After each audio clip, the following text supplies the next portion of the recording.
Hey guys, welcome to this video. Thank you so much for tuning in, sharing in this now moment with myself and with one another. If you haven't seen these videos before, welcome. Welcome back if you have. My intention is unity and oneness. I'll just talk a little bit about what I've been seeing in meditation lately, some of the messages that I've been receiving from my higher guidance team, my higher self, and just a little personal blurb, and then I will go into a little flow with the guides. I just want to invite everyone who's feeling into this right now, just to drop into your body, feel into your body, feel your breath, tune into how you're feeling right now, and invite yourself to come into your heart and give yourself a little hug right now. Have a little compassion for yourself. And when you do that, recognizing that you're spreading that compassion out to others who may not be able to appreciate themselves right now, who may not be able to appreciate other people right now. It is an energetic ripple. It has an impact on everything, just like a ho'oponopono. I love you. I'm sorry. Please forgive me. Thank you. I'm bringing this up because the guides have been, I'm just saying, give yourself a little pat on the back. We can all be hard on ourselves sometimes, and sometimes other people can be hard on us as well. We might have people that don't understand us. We might feel misunderstood.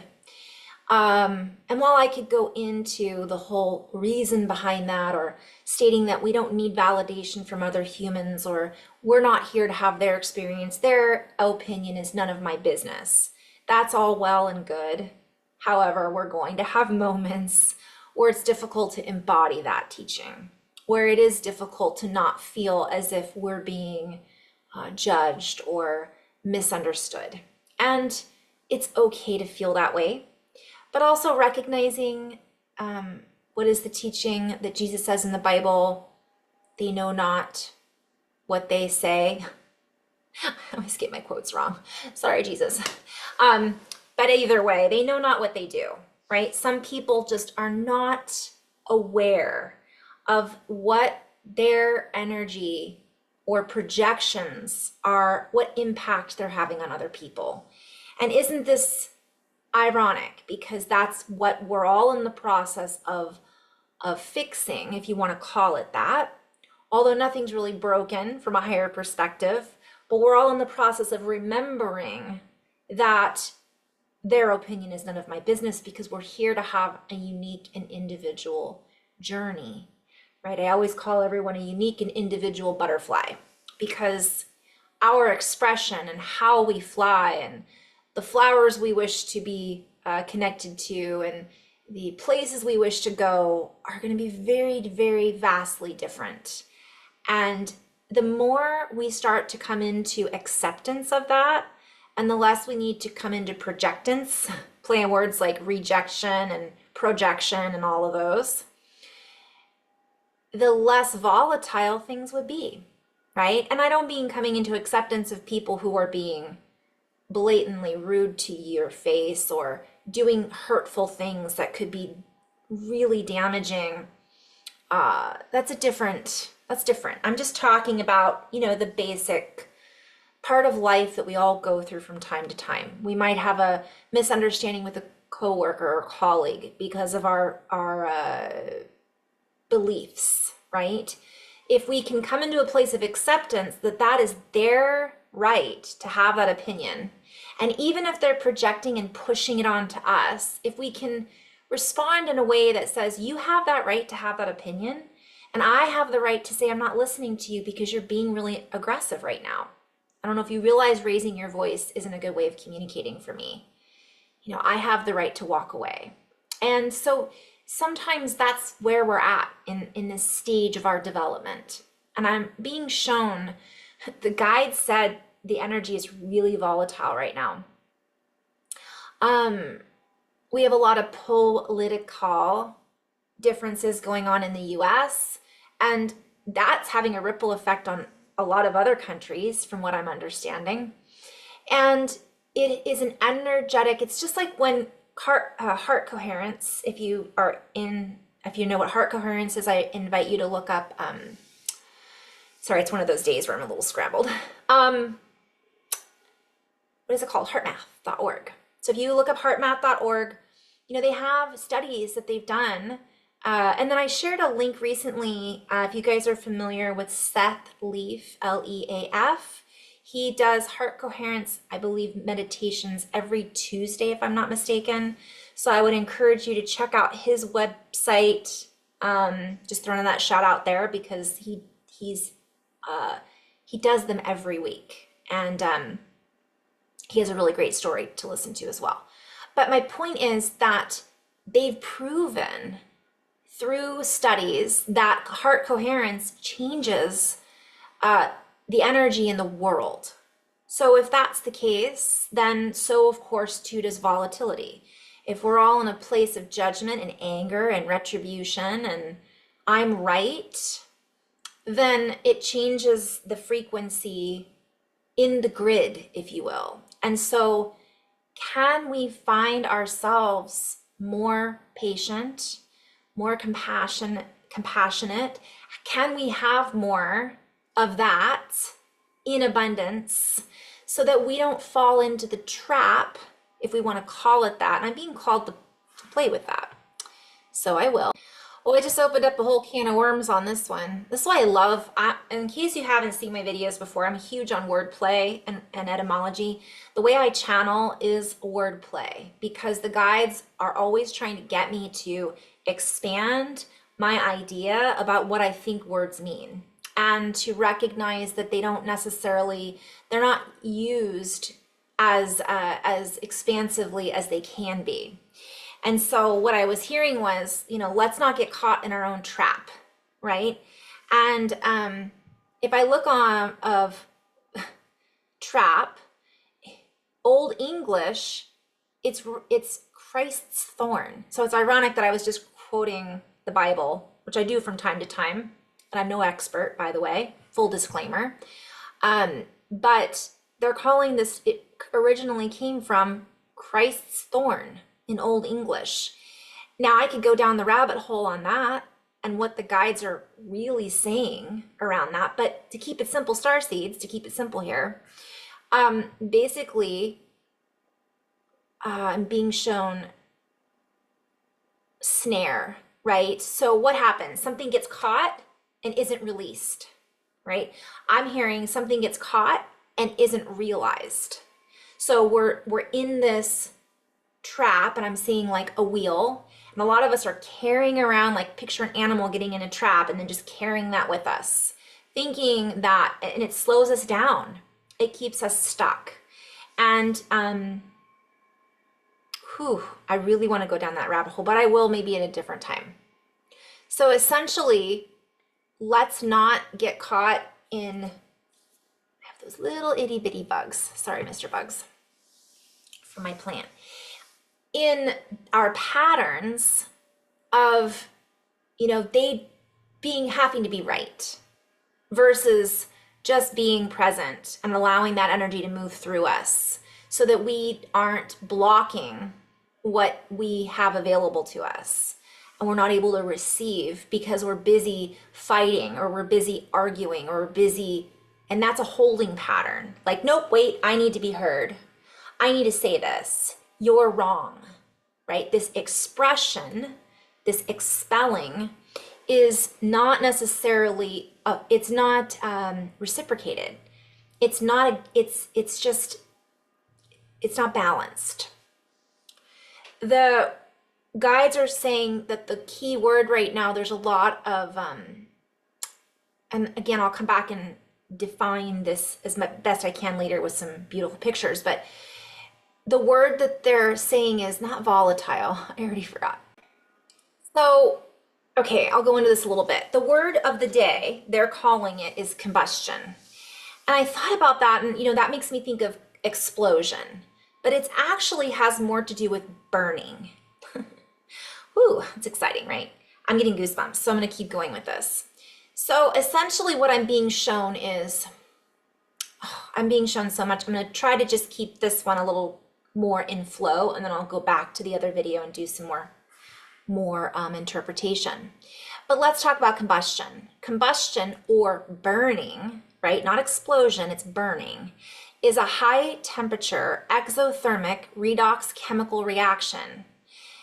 I'll say that 5 times fast.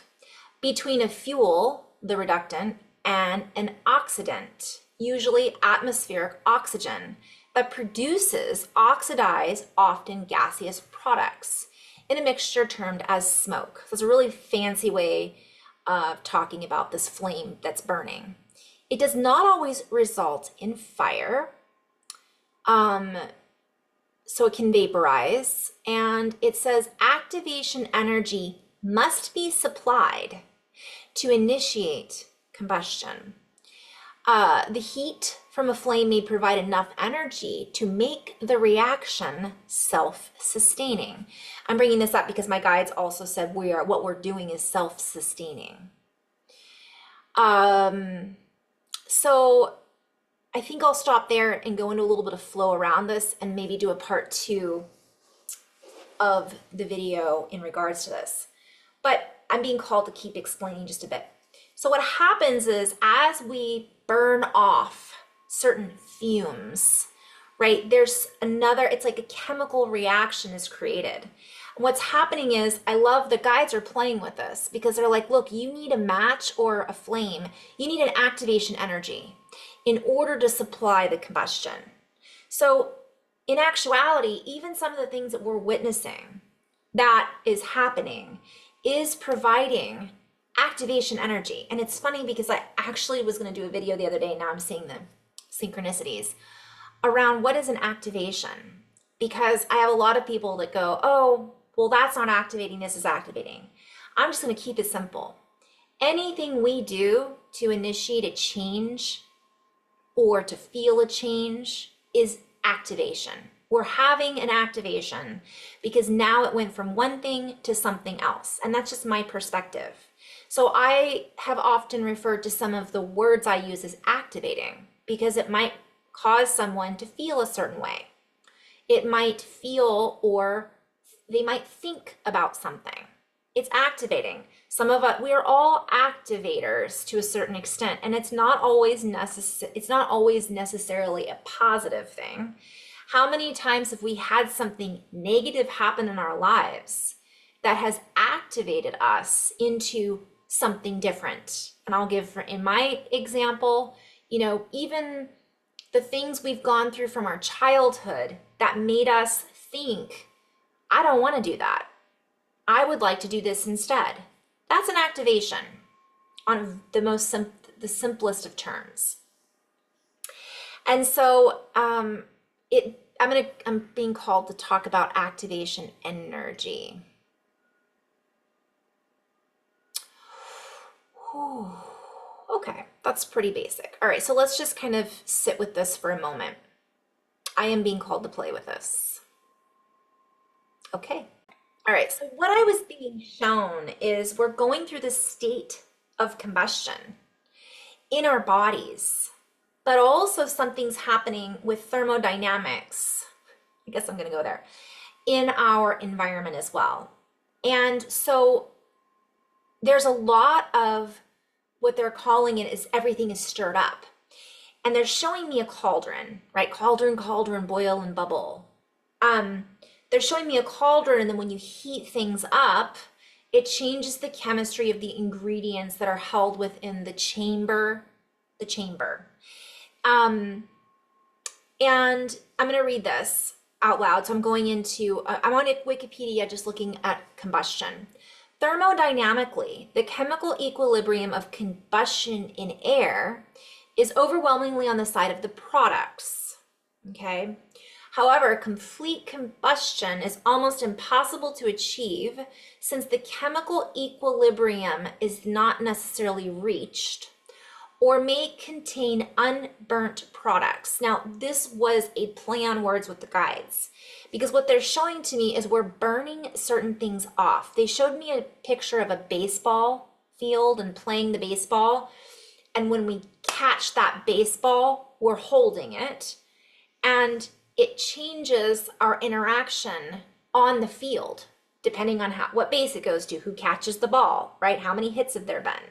And they're using that as a metaphor for our reality. All right, so I'm gonna see if I could just go into flow about this a little bit. Because essentially what they're saying is within this space that we are in, which is dimensionally different, it has a different weight, if you will. And this is all from my perspective. We are, because of what we are doing as a human, it of course changes everything. It changes how we interact with reality. It changes how we think about reality because the chemicals in our brain are operating on a different frequency, right? On a different wavelength, right? Things are firing that weren't firing before. And some of the stuff I'm seeing the shackles that we were chained to, or let's go back to the thorns, right? That are on our side, or in that case, they use the thorns in the crown, are being burnt up from what they're showing me. They're showing me that they are, well, now they're playing with the term oxidizing. Okay. And they're basically saying it's a form of oxidation that we're going through. So we'll play with that for a moment. In chemistry, the oxidation state is the hypothetical charge of an atom if all of its bonds to other atoms were fully ionic. Ionic bonding is a type of chemical bonding that involves the electrostatic attraction between oppositely charged ions or between two atoms with sharply different electronegatives. And it is the primary, it is one of the main types of bondings. Oh my goodness, now I'm going down the rabbit hole. I was not planning on doing this just yet, but I'm just going to play with this a little bit, and I hope you can follow what I'm trying to share. Because they're using science, but also my wordplay to help me and potentially a listener understand what we're going through. Because we can say, oh, our vibration is changing, or our bodies are changing, or we're shifting into the dimension, right? Our kundalini is activating, but all of that can be, what is it when it's not hypothetical, but you can't really understand it. So what they're saying is, let's play with this and try to explain a little bit about what the body is happening. I've also heard we're going from carbon to crystalline. Well, that still is a little bit confusing sometimes. This is confusing too, but hopefully we'll get clarity as we go. Let's play, shall we? All right, they're just encouraging me to keep reading. So oxidization. So also it talks about the oxidation state may be positive, negative, or zero. Beside nearly pure ionic bonding, most covalent bonds exhibit so it's useful. The oxidation state is a useful predictor of charge. Now, everything is based on charge, and what's happening from my perspective is I was shown a few months back the charge that we're able to carry with us, the energy that we're able to carry with us into this new place or space that we are, I'm hearing, growing inside. So our body and reality is part of what's going to determine where our reality is headed. And when I say charge, let's take a moment and reflect on that. It isn't about heat, as in anger and frustration. Those are some of the thorns on our side that are being burned off through us coming to a higher realization of compassion, of patience, of, all of those things. All of those virtues, all of those qualities. I'm hearing state of grace. And grace, I always look at as gratitude. It's plain and simple. Staying in a place of grace, gratitude. Thank you for showing me this. Thank you for showing, thank you for whatever it might be. Even in the moment, if we're not grateful for that person who is being rude to us. I just had an incident this week with someone who was really rude to me, and I had to speak up and say, don't speak to me like that, right? That is not necessary. Thank you. Have a nice day. But I had to speak my truth. but I tried to do it in such a way that I wasn't screaming back at the person who was being completely, it was completely unnecessary POA stuff. Anyways, so I share this because there's going to be a lot of people out there that are on high heat. Like the heat is turned up. They're super reactive. They're looking for a need to control their environment because oftentimes they're not in control of their own bodily functions, of their own, a lot of people are asleep at the wheel. So they're used to operating from a pattern of authority. But it isn't an inherent authority, it's a projection of authority. And my guides were like, can you see this as an example, a little bit of what's happening all over the world? And so again, that's where we really are called to try to be, and I didn't necessarily handle it in the best way I could have either. I should have just left it at that, but then I shared the story and so on and so forth. And what happens is that sends out this ripple effect. And I thought, okay, lesson learned. Yet again, I'm always learning, right? And that's why I wanted to share. Sometimes we aren't always going to make the best choices that we think, or that we think we should have made. But ironically, oftentimes that is the best choice for us to then learn what not to do next time. And sometimes that's what we need, is that lesson. And in my case, it was a little bit of both, right? Okay, so let me go into a little bit of flow with this. So from there,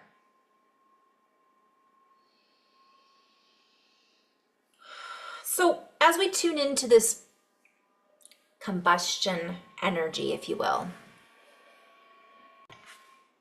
our frequency is activated, meaning things that were not online, things that were just a line, are now jumped up. We feel a zap, if you will, energetically. We feel triggered emotionally sometimes, or mentally. There are certain things that are there that have been wedged into our field for quite some time that are making themselves known. And as they are made known, they are actively interacted with. And therefore, they can be burned up, if you will. They can be shifted. They can go from one chemical compound into another, or into the no thing that they really are. And so this can be utilized. I'm being shown like this could be an old relationship. It can be a belief about how we are as a person. It can be a political view. It could be anything. What is the thing that is poking at you, that makes you feel insecure, that makes you feel angry? And they're showing me that these things have been wedged into our reality, and we've been almost not just ignoring them, but it's like walking around with a rock in our shoe, is what they're saying. So we've been walking around with this rock in our shoe, getting used to it, and we've become accustomed to that pattern. And they're asking me to continue kind of, let's add to that. So if you're walking around with a rock in your shoe, at first it's uncomfortable, and then we ignore it and we get used to it. We start to think that that's normal, and we adjust our gait accordingly. This is a play on words because I'm being shown an electrical gate, like the nervous system, or an electronic system, and I'm being shown like a ping pong. Like, okay, now let's say you're playing ping pong ball, and only one of the flappers is working. That's what they're called, whatever they're called.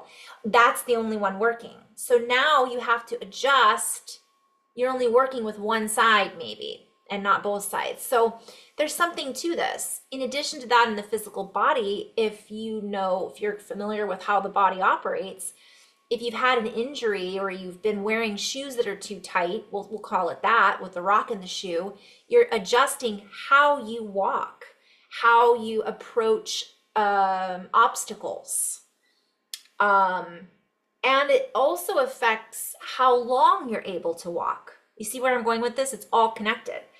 So what they're showing me is we're actually going through this shift where a lot of those rocks, AKA thorns, in my other channeling, they were calling them baseballs in the field, are being poof, lit up. Then they're either going to dissipate, is what I was shown, or they will be restructured into something slightly different in order to compensate for some of the energy. I'm in flow right now. Some of the energy that we've been giving to it. And I'm not sure exactly what that means yet, but we'll play with that down the road.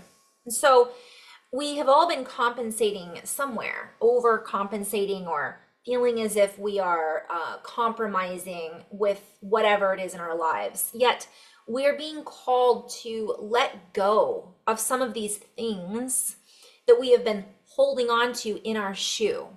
And we are being called to, I'm hearing, walk in another's shoes. How many rocks do they have in their footing? How much have they piled on thinking that nobody would notice? Maybe they have never noticed or recognized that those rocks never needed to be there in the first place. I got a little distracted. Squirrel.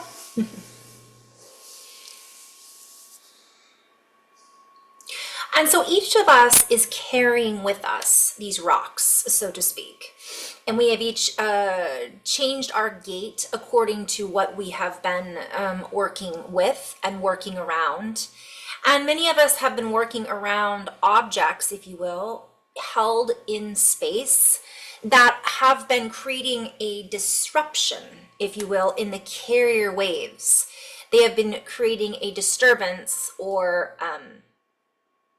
there's a name for it. So what I'm being shown is there is interference, right? So we have this interference that's been happening that changes how we perceive our experience. And so we must understand that each person has their own interference that they are dealing with. Yet each person is also sending out an interference in the patterns that we are all co-creating with and together. So in this format, we are all part of the problem from one perspective, if we wish to call it that. And let us play with this for a moment. Let us take that word problem and tone it up a bit and tune it in with a word or mathematical problem. So we are each now part of the problem, therefore we are all part of the solution. And if we look at what a problem is represented by in mathematics, there is a solution. And so what we are sharing right now is a play on words for that which we see as problems can actually be part of the solution, especially at this time. I'm hearing matter of fact.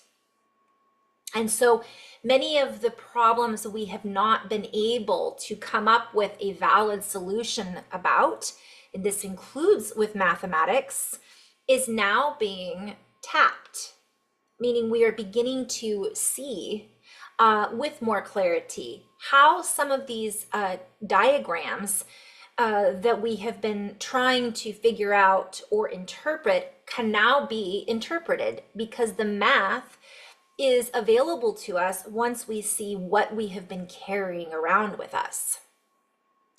This can be interpreted and included with old scripts, old manuscripts that have been part of reality, yet have been,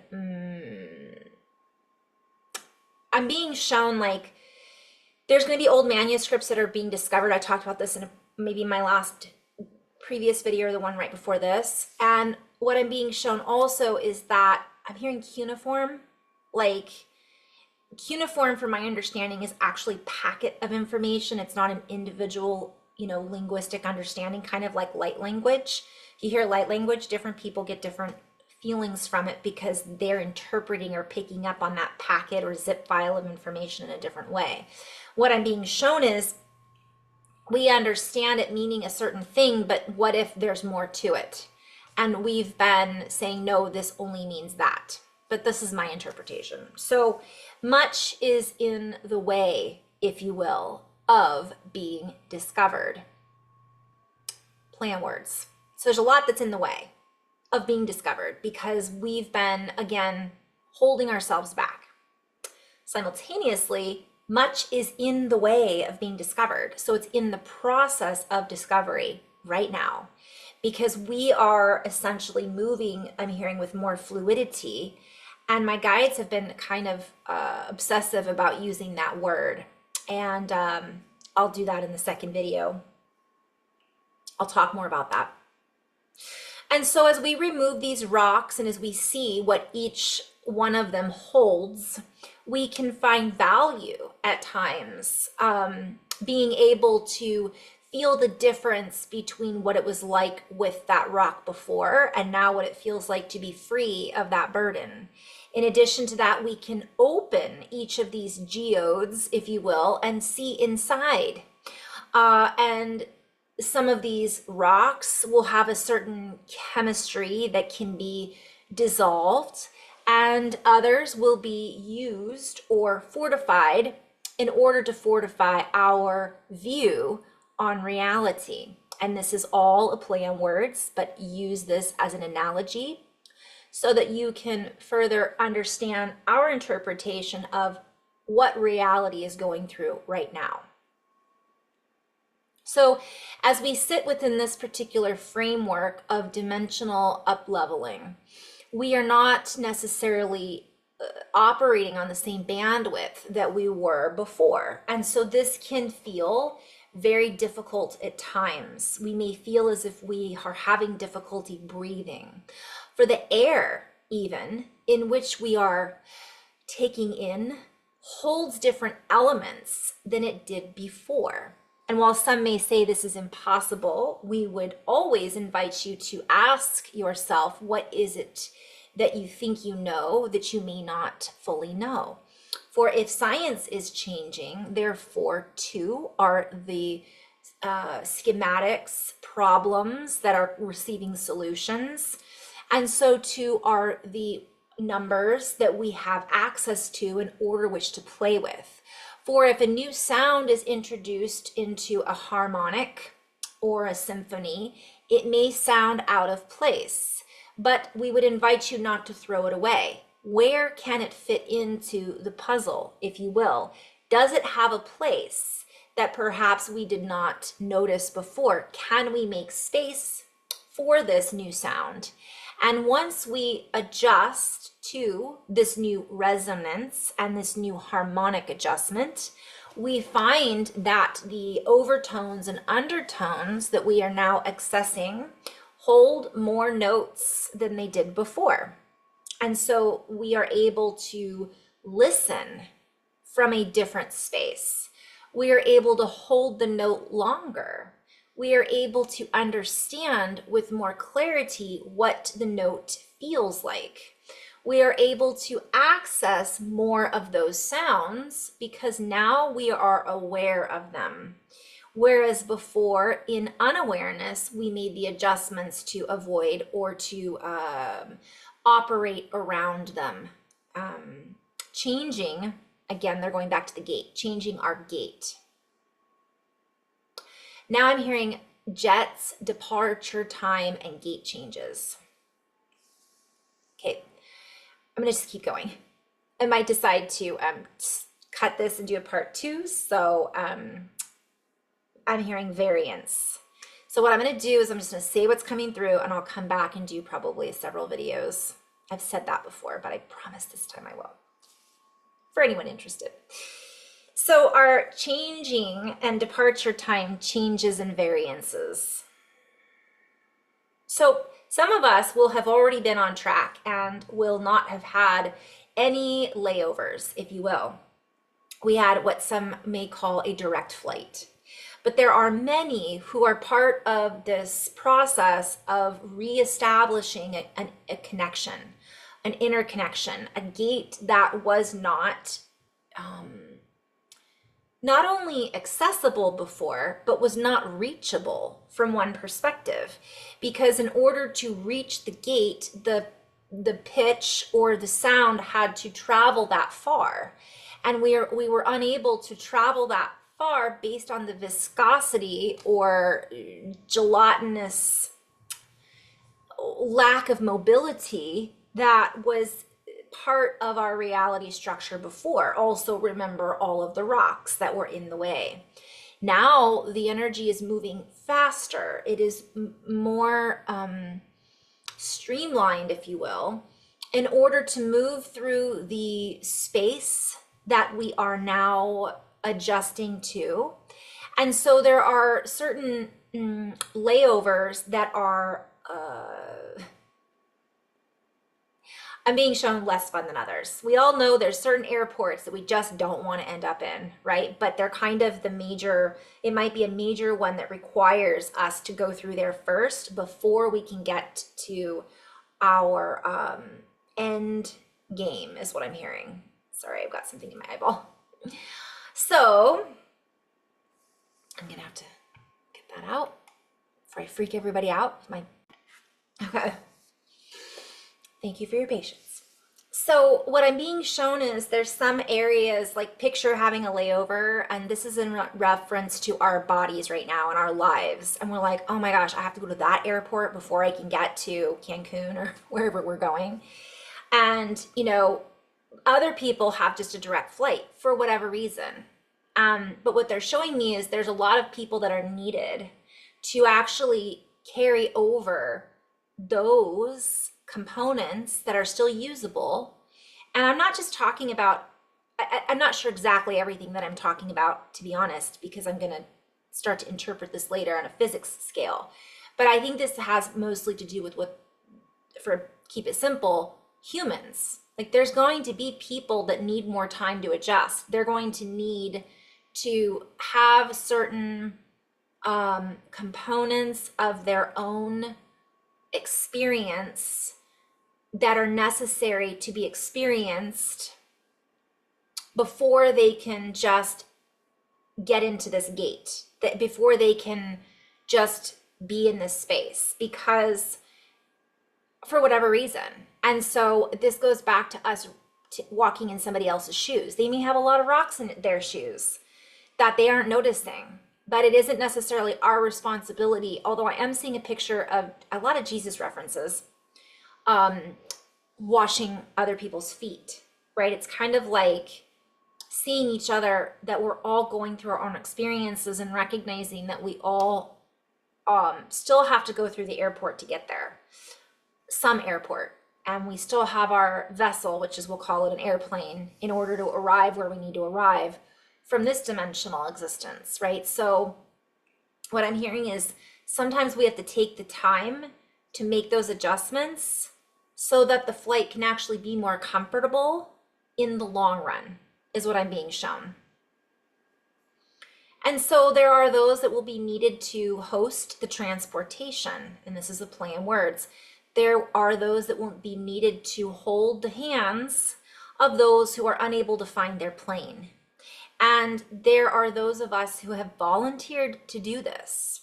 And sometimes we forget that is our role, and we can get lost in our expectations of what we think we perceive or what we think things should be, rather than what in actuality is unfolding in a very unique and abundant way. And so we are inviting all of those to sit down and enjoy the ride as much as possible, to be aware of what is being dissolved in our lives, and to let go to that which is no longer necessary for us to survive. Recognize that we are surviving, we are alive, we are walking in a greater amount of abundance than some and others. And we are also here to assist others in our own way by not getting in their way of their own direction or flight pattern. We are each and every one of us rearranging our flight patterns, and some of us are experiencing jet lag as we do this. We are going to play with this a bit more in the next video. So in the meantime, hold on and buckle up and feel secure in your own experience. Feel secure in your own beautiful ability to release the charge, release the chemicals in the body that assist with the charge, that are the jet fuel that takes us from one moment to the next, that takes us from one dimension to the next, that takes us to where we want to go. And as we allow ourselves to fuel our fires of creativity, of compassion, of beautiful expression and gratitude, this is the now moment expressing itself through me and you. And so we harness these energies as best we can, and we release the energies that we have the capabilities of expressing, expelling, letting go of, with as much grace as possible. This is uncomfortable for many, and we are all on our own trajectory of what I'm hearing is truth. So each person has a different idea of what that needs to look like. Some people will need to explore having many layovers before they get on the next flight, because they are not paying attention to the synchronicities in their lives, because they are not using their intuition to cancel the flight altogether because of weather patterns, because they are stubborn. And there are some who are actually very much right on track, who must also go through many layovers so that they can be sitting next to the person who is struggling.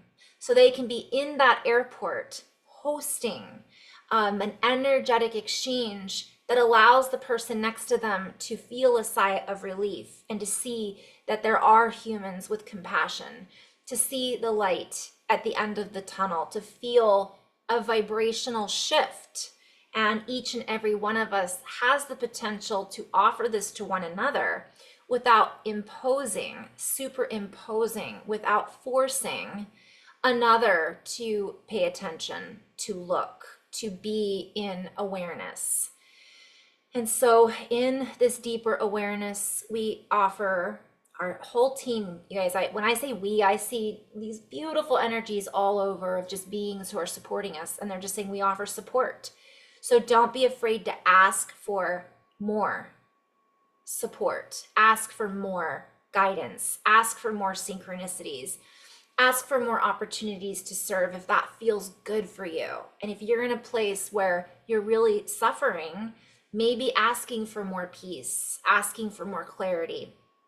And in that, someone else might sit down next to you. Here you are thinking you're the support system, and they might offer you a kind word that brings you to tears that you weren't even expecting, because that's what you needed right then and there. So I'm just seeing like a lot of beautiful human interactions, really changing our perspectives and our interaction with the quantum field and how our reality is interacting with us. But that's video number 2. So in love and light, guys, thank you so much for tuning in and making it to the end of this video with me.